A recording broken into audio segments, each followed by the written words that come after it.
Monday within the octave of Easter. A reading from the Acts of the Apostles. On the day of Pentecost, Peter stood up with the 11, raised his voice, and proclaimed, "You who are Jews, indeed all of you staying in Jerusalem, let this be known to you, and listen to my words. You who are children of Israel, hear these words. Jesus the Nazarene was a man commended to you by God with mighty deeds, wonders, and signs, which God worked through him in your midst, as you yourselves know. This man, delivered up by the set plan and foreknowledge of God, you killed, using lawless men to crucify him. But God raised him up, releasing him from the throes of death, because it was impossible for him to be held by it. For David says of him, 'I saw the Lord ever before me. With him at my right hand I shall not be disturbed. Therefore my heart has been glad, and my tongue has exalted. My flesh too will dwell in hope, because you will not abandon my soul to the netherworld, nor will you suffer your Holy One to see corruption. You have made known to me the paths of life. You will fill me with joy in your presence.' My brothers, one can confidently say to you about the patriarch David that he died and was buried, and his tomb is in our midst to this day. But since he was a prophet and knew that God had sworn an oath to him that he would set one of his descendants upon his throne, he foresaw and spoke of the resurrection of the Christ, that neither was he abandoned to the netherworld, nor did his flesh see corruption. God raised this Jesus.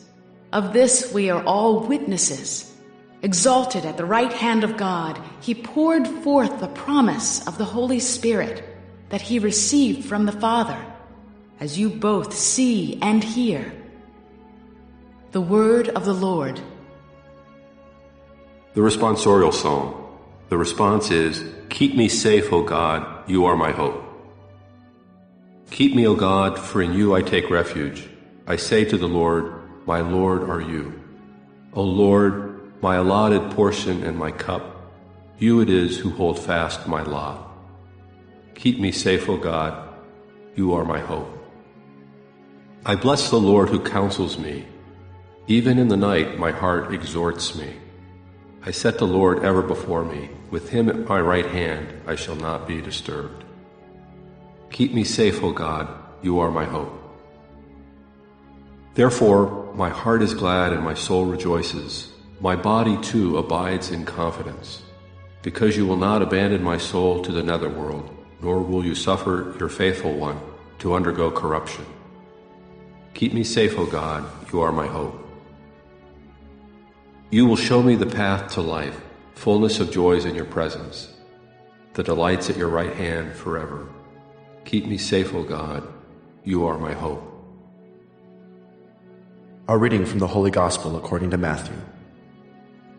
Mary Magdalene and the other Mary went away quickly from the tomb, fearful yet overjoyed, and ran to announce the news to his disciples. And behold, Jesus met them on their way and greeted them. They approached, embraced his feet, and did him homage. Then Jesus said to them, "Do not be afraid.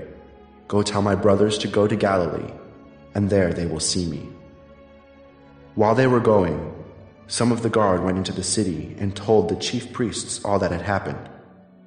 The chief priests assembled with the elders and took counsel. Then they gave a large sum of money to the soldiers, telling them, "You are to say, 'His disciples came by night and stole him while we were asleep. And if this gets to the ears of the governor, we will satisfy him and keep you out of trouble.'" The soldiers took the money and did as they were instructed. And this story has circulated among the Jews to the present day. The Gospel of the Lord. April 17th, Monday of the octave of Easter. The first reading is from Acts of the Apostles, chapter 2, verse 14, and verses 22 to 33. This is the declaration that Peter gives after the Holy Spirit has descended upon the disciples. Peter, being a bit impetuous, has the courage to go out and speak to the crowd. And why is there a crowd? First of all, because Pentecost was already a Jewish feast. Remember, it was an agricultural feast where the people came from all over to pray to the Lord in Jerusalem. But also, the people had heard the chaos, the noise, and therefore they wanted to see what was going on. He announces that Jesus was anointed by the Father and that he was crucified by lawless men. And then he proclaims that he's the fulfillment of that psalm verse that he quotes attributing to David. David said that God would not abandon his soul to the netherworld, nor suffer his Holy One to see corruption. Well, David died and was buried in Jerusalem. In fact, tradition is he's buried directly underneath the upper room where Peter is speaking. And so, obviously, this psalm verse didn't refer to him. What Peter says is that it was a foreshadowing, a prophecy of what happened to Jesus, that Jesus was not abandoned to the netherworld, he was raised.